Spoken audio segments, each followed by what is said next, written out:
रूस के ड्रोन हमलों से यूक्रेन में तबाही हुई है। खबर आ रही है कि मोलिनिया 2 ड्रोन टीम पर का हमला हुआ है और यूक्रेन की यूएवी कमांड पोस्ट को तबाह किया गया है इस हमले। और यूक्रेनी सैनिकों पर रूस के हमले का सिलसिला भी जारी है। ड्रोन से सटीक हमले रूस भी कर रहा है। ड्रोन गिराने में यूक्रेनी सैनिक नाकाम रहे। ड्रोन रोकने में यूक्रेनी सैनिक की कैसे मौत हुई है, ये तस्वीरें सामने आई।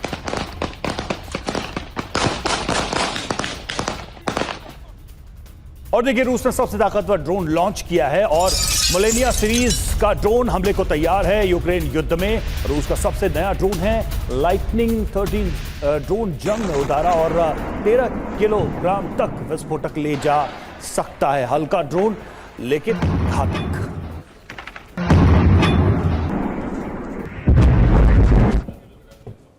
तो पुतिन का बारूदी योद्धा क्या है? रूस का नया ड्रोन लाइटनिंग 13 ड्रोन की ताकत की बात करें, 4 इलेक्ट्रिक मोटर्स लगी हैं और स्पीड इसकी 120 किलोमीटर प्रति घंटा है। रेंज 50 किलोमीटर है और पेलोड 13 किलो विस्फोटक ले जा सकता है। ड्रोन से हमले कहां तो सुमी, ज़पोरिज़िया, खेर्सोन और डोनेस्क ये इलाके टारगेट पर रहे हैं रूस के। सिवासत जी हाँ, मेहमानों से भी करेंगे बात, लेकिन पहले अहम खबर। पोलैंड यूक्रेन के बीच बढ़ी है तकरार। पोलैंड ने यूक्रेन से हथियार लौटाने की मांग की है।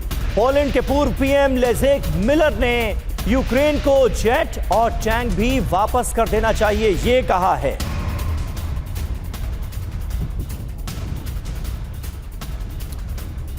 और पोलैंड वर्सेस यूक्रेन जंग में उतरेगा नाटो। देखिए क्या स्थिति है। पूर्व पोलिश पीएम ने क्या कहा है।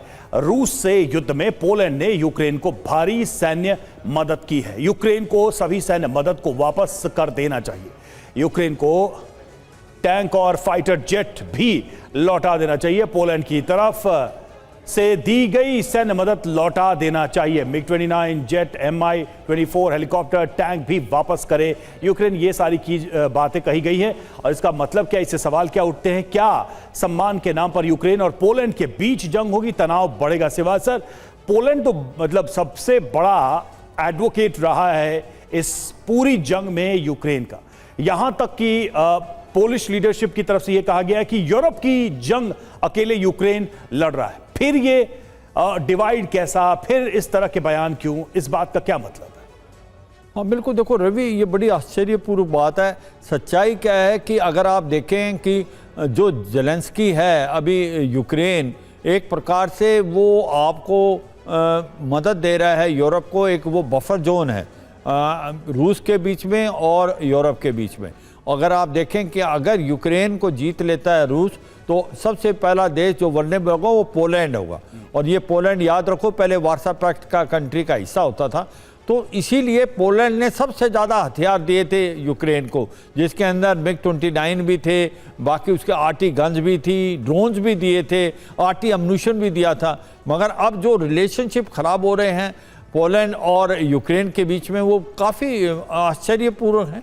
मुझे लगता है इसको कहीं ना कहीं जो बाकी यूरोपियन देश हैं वो मिल के इसको सुलझाने की कोशिश करेंगे, क्योंकि जो पलटा बदला है अभी ज़ेलेंस्की ने, उससे काफ़ी हद तक मोराल हाई हुआ है यूरोप की कंट्रीज़ का। वो सोच रहे हैं कि हो सकता है यूक्रेन पलटवार करके एक प्रकार से बैकफुट पर डाल सकता है रूस को, और अमेरिका को भी ये लगने लगा है। और मुझे लगता है ये अब लड़ाई ख़त्म हो सकती है, क्योंकि अभी तक जो पलटा भारी बहुत था रूस का, यूक्रेन जो रिसीविंग। देखिए, पोलैंड और यूक्रेन के संबंध जो हैं वो कहां तक पहुंच गए, कैसे गर्त में पहुंचते नजर आ रहे हैं। जो सम्मान दिया गया था वो तक वापस ले लिया गया और बदले में अब यूक्रेन के तमाम नेता भी अपना सम्मान लौटाते नजर आ रहे हैं। मतलब जो सम्मान देते हैं देश, उनको लिया भी जा सकता है वापस।